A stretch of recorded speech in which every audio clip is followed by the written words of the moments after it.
Hello guys, ayan, nag-iihaw kami ng bangus. Yung aking tagapaypay, oh, tinatamad, pero magaling kumain yan. Yan, oh. Saan ka pa nakakakita ng nag-iihaw ay nag-IML?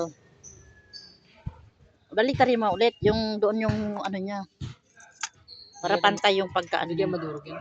Hindi ah. Para pantay yung pagkaano niya, yung buntot niya yan, para pantay, very good. Yan.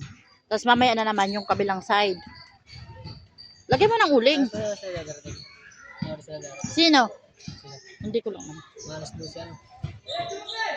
Kaya mo, basta ang mahalaga dumating sila. Ano mo? Lagyan mo ng uling. Charcoal ba? Para pantay. Lalagyan ko muna. Nang alin? Pato. Bakit? Lalagay ko lang to.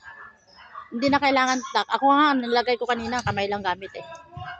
Ayan guys. Oh. O, diba? O, kunti lang yung uling namin. Tinanggal pa niya yung ano. Alisin mo yung ano, plastic na ano, para hindi siya makaamoy. Ayan, oh. Tinanggal mo na namin. Lalagyan namin ng uling konti.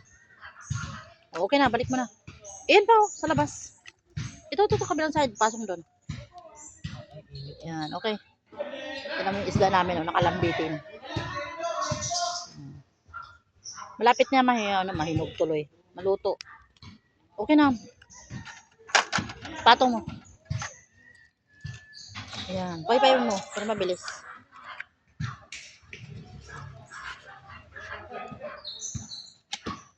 Blower? Blower. Di, mabilis lang naman yan.